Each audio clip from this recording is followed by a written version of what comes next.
അഞ്ജലിയിലേക്ക് ഏവർക്കും സ്വാഗതം. അപ്പോ നല്ല ആക്റ്റീവ് ആയിട്ടുള്ള സ്റ്റുഡൻസ് ഇവിടെ എത്തിച്ചേർന്നിട്ടുണ്ട്. 3 പേര് ഈ സൈഡിലും 3 പേര് ഈ സൈഡിലും നിൽക്കുന്നുണ്ട്. അപ്പോ വളരെ നല്ലൊരു ഗെയിമാണെന്ന് നിങ്ങൾക്കായിട്ട് സെറ്റ് ചെയ്ത് വെച്ചിരിക്കുന്നത്. അതിന് മുമ്പ് നമുക്ക് ഇവരൊന്ന് പരിചയപ്പെടാം. അതെ, പേര്? എന്റെ പേര് Feba Shibu. First year applied ഇലക്ട്രോണിക്സിന് പഠിക്കുന്നു. ഫസ്റ്റ് ഇയറിൽ തന്നെ നല്ല ഫാൻ ഫോളോയിങ് ഉണ്ടല്ലോ. കുഴപ്പമില്ല. അടുത്ത ആള്. എന്റെ പേര് ഗീതു നിരവത്. ഞാൻ ഫസ്റ്റ് ഇയർ ഈസി. ഓക്കെ, അടുത്താണ്. എന്റെ പേര് Asha Kashi. First year EC. Yes. എന്റെ പേര് Rashida. Second year computer science. Second year. Okay, അടുത്ത ആള്. എന്റെ പേര് നീലിമ നന്ദകുമാർ. ഞാൻ ഫസ്റ്റ് ഇയർ ഈസി. ഓക്കെ. എന്റെ പേര് Sailakshmi V. First year easy.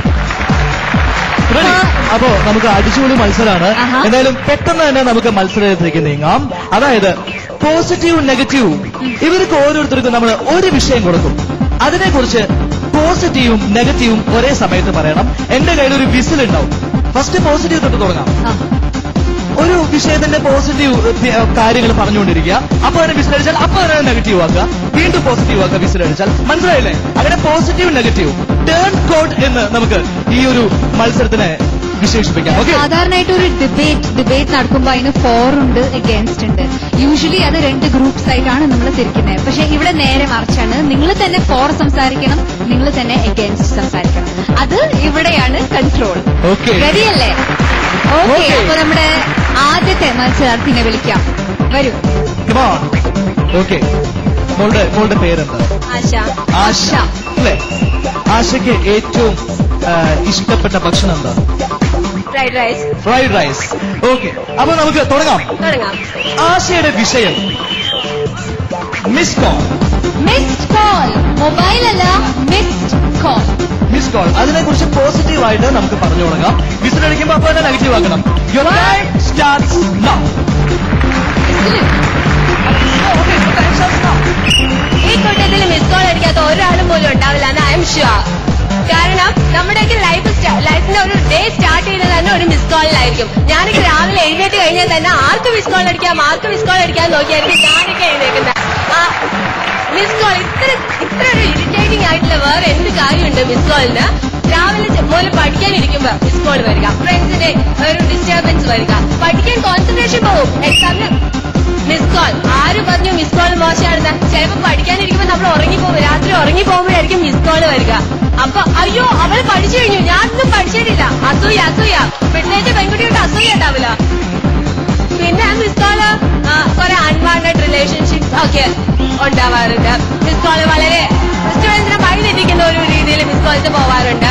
Miss calls ഇപ്പൊ ചിലപ്പോ നമുക്കൊരു മിസ് കോളൊക്കെ വന്ന് നമ്മളൊരു ചേട്ടനെ പരിചയപ്പെട്ടെന്ന് വിചാരിക്കുക. ചിലപ്പോ ആ ദിവസത്തെ ട്രീറ്റ് ആ ചേട്ടന്റെ വഴിയായിരിക്കും.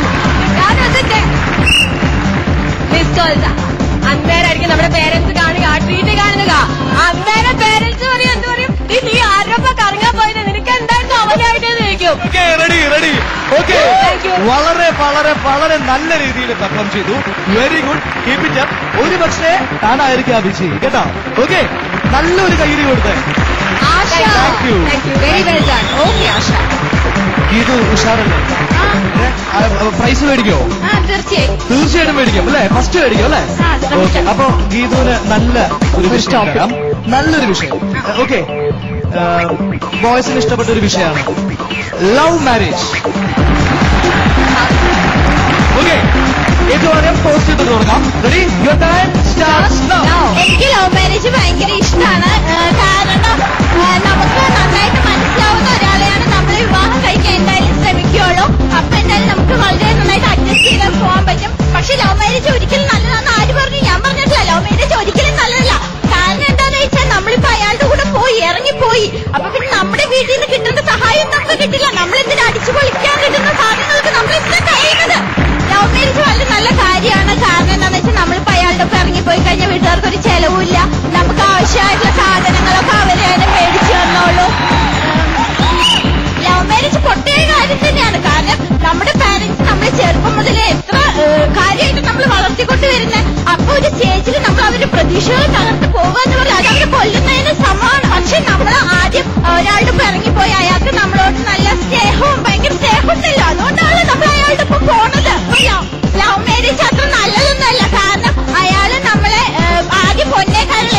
എങ്കിൽ പിന്നെ അവസാനം അയാള് കാളി മൂദേവി എന്നൊക്കെ വിളിച്ചു തുടങ്ങിയ പിന്നെ എന്ത് ചെയ്യും? നമുക്ക് എവിടെ നിന്ന് സഹായം കിട്ടും? Okay thank you. കഴിഞ്ഞു. ഷിബു അല്ലേ? രണ്ടുപേര് കയ്യടി മേടിച്ചു പോയ കണ്ടില്ലേ? അതേപോലെ കയ്യടി മേടിക്കില്ലേ? ഉറപ്പാണ്. അപ്പൊ നല്ലൊരു വിഷയം തരട്ടെ. ഇഷ്ടമുള്ളൊരു വിഷയമാണ് ടെലിവിഷൻ. ടെലിവിഷൻ ഇല്ലാത്ത ഒരു ജീവിതത്തെ പറ്റി ആർക്കെങ്കിലും ആലോചിക്കാൻ പറ്റുമോ? ഇല്ല. ഇന്നത്തെ നമ്മുടെ ജീവിതത്തിലെ ഒരു പാർട്ട് തന്നെയാണ് ടെലിവിഷൻ. കുടുംബത്തിലെ ഒരു അംഗം പോലെ തന്നെ ടെലിവിഷൻ ഉണ്ടാവും നമുക്ക്. ടെലിവിഷന് നെഗറ്റീവ് എഫക്ട്സ് പറഞ്ഞാൽ ഇന്ന് നമ്മളെല്ലാം മിക്കവരും വഴിതെറ്റി പോകുന്നതിന്റെ ഒരു കാരണം തന്നെയാണ് ടെലിവിഷൻ. പിന്നെ ഒരു വീട്ടിലെ കുട്ടികൾ മുതൽ പ്രായമുള്ളവർക്ക് വേണ്ടി ഒരുപോലെ എന്റർടൈൻ ചെയ്യുന്ന ഒരു മീഡിയ ആണ് ടെലിവിഷൻ. ഇപ്പൊ നമ്മൾ കാണുന്നത് തന്നെ ടെലിവിഷനിൽ കൂടെ തന്നെയാണല്ലോ. കറണ്ട് ബില്ല് കൂടുന്നതിന്റെ ഏറ്റവും വലിയ കാരണം എന്താണെന്ന് ആർക്കെങ്കിലും അറിയോ? ടെലിവിഷൻ കാണുന്നത് തന്നെയാണ്. കേബിളിന്റെ ബില്ല് നമ്മൾ എല്ലാ മാസവും കേബിൾ ബിൽ പേ ചെയ്യുന്നുണ്ട്. ഇതെല്ലാം ടെലിവിഷനിൽ കൂടെ തന്നെയാണല്ലോ. ടെലിവിഷൻ എത്രമാത്രം നമ്മൾ കാണുന്നു അത്രമാത്രം നമുക്ക് ബില്ല് വരുന്നു. പക്ഷെ ഇത് കൺട്രോൾ ചെയ്യേണ്ടത് നമ്മൾ തന്നെയല്ലേ? നമുക്ക് നമ്മളുടെ മേലെ സെൽഫ് കൺട്രോൾ ഉണ്ടെങ്കിൽ ഇതെല്ലാം കൺട്രോൾ ചെയ്യാം. ടെലിവിഷനെ മാത്രം കുറ്റം പറഞ്ഞിട്ട് കാര്യമില്ല. ടെലിവിഷന്റെ വേറെ ഏതൊക്കെ ഭാഗത്ത് ലൈവ് ഷോ നടക്കുന്നുണ്ട്. ഇപ്പൊ നമ്മള് വേൾഡ് കപ്പ് കണ്ടത് തന്നെ എല്ലാവരും. ഇവിടെ ആരെങ്കിലും സൗത്ത് ആഫ്രിക്കയിൽ പോയി കണ്ടവർ ആരെങ്കിലും ഉണ്ടോ? Thank you. വളരെ നല്ല രീതിയിൽ പെർഫോം ചെയ്തു. വിഷയം ജൗറി.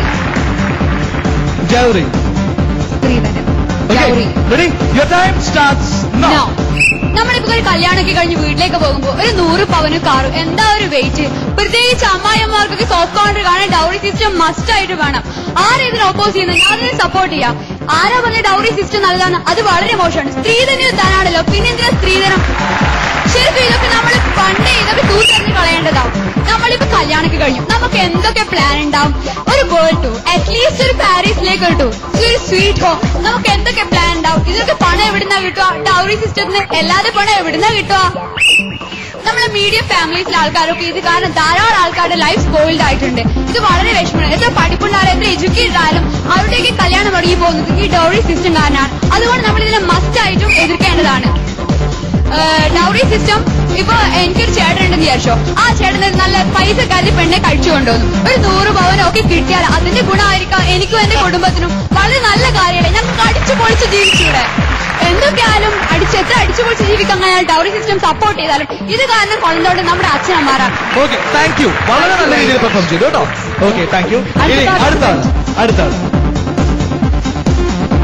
പേരെന്താ? നീലിമ നന്ദകുമാർ. ഓക്കെ, നല്ലൊരു വിഷയം തരട്ടെ. Reality show.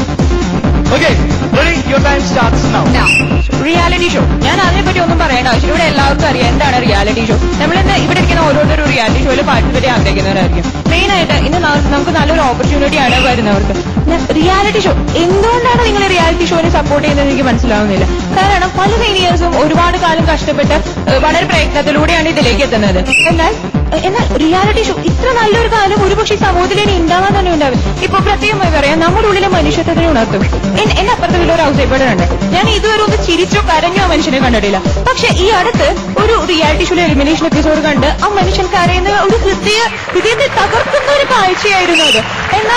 എന്നാൽ ഈ റിയാലിറ്റി ഷോ നമ്മളെ എത്രത്തോളം ബാധിക്കുന്നു. ഫോർ എക്സാമ്പിൾ, ഇപ്പൊ നാളെ എനിക്ക് കോളേജിൽ ഒരു എക്സാം ആണ്. എന്നാൽ വളരെ ഒരു പ്രസിദ്ധമായ ഒരു ചാനലിൽ റിയാലിറ്റി ഷോയിലെ എലിമിനേഷൻ കണ്ട് ഞാൻ ആ കുട്ടിയോടൊപ്പം ഇന്നിരുന്ന് പറഞ്ഞു. എന്നാൽ നാളെ ഈ എക്സാം ഹോളിൽ ആ ക്വസ്റ്റ്യൻ പേപ്പർ കണ്ട് ഞാനിരുന്ന് കരയേണ്ടി വരും. അതുകൊണ്ട് എന്നാൽ ഈ റിയാലിറ്റി ഷോയിൽ നമുക്ക് മൾട്ടി ടാലൻസ് നമുക്ക് ബിൽഡപ്പ് ചെയ്യാൻ സാധിക്കും. എന്നുവെച്ചാൽ ഒരു മ്യൂസിക് റിയാലിറ്റി ഷോ ആണെങ്കിൽ അതിൽ ഡാൻസ് ഉണ്ടാവും, അതിൽ ആക്ടിംഗ് ഉണ്ടാവും. അങ്ങനെ പല പല മൾട്ടി ടാലൻസ് നമുക്ക് ഇതിലൂടെ ഉയർത്താൻ സാധിക്കും.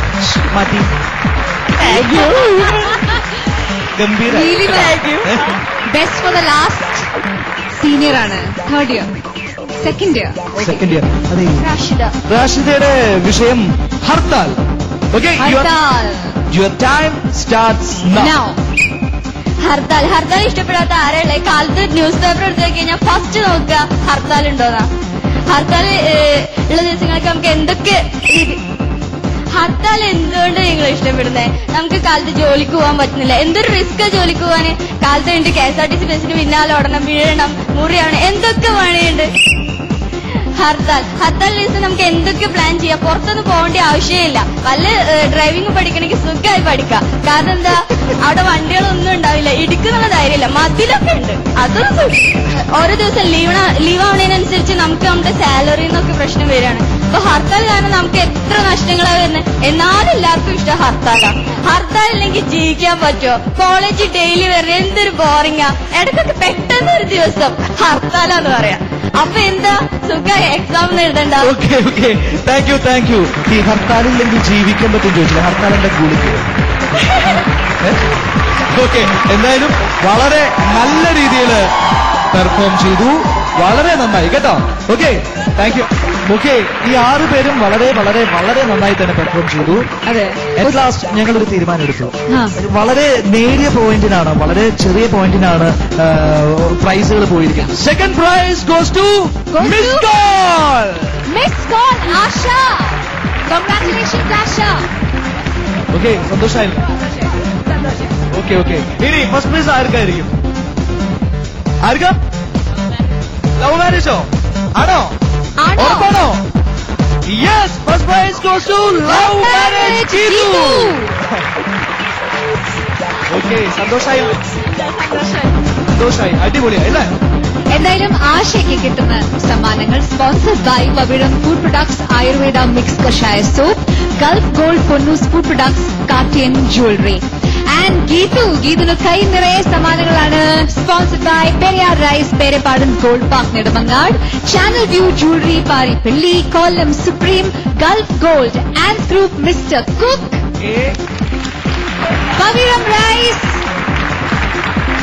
വിസ്മയ dress materials, dad men's wear Kodungallur, Thejas Vasthralaya Payyanur.